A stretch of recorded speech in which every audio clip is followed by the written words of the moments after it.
It's the Guitarero here. So may dinala sa ating isang global acoustic guitar dito na ang issue ni client ay mataas daw ang action at napakatigas ng kanyang mga strings. So ito na nga, tinanggal natin ang mga strings at isi-set up natin to, i-adjust natin to para mas madali siyang matugtog ng ating beginner na client. So syempre dapat linisin natin to, pagandahin, palinisin kagaya ng standard na ginagawa ng ating shop.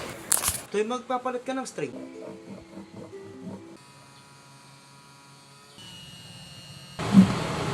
Tatanong ko lagi kasi sa client eh.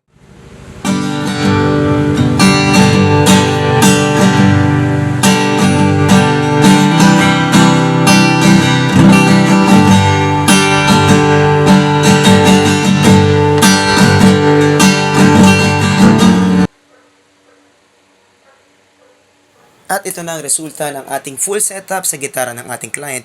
Sana masatisfy siya at mas maganda, mas madali ang pag-practice niya. Dahil sabi ko nga, aayusin ko ang gitara mo dahil ako si The Guitarero.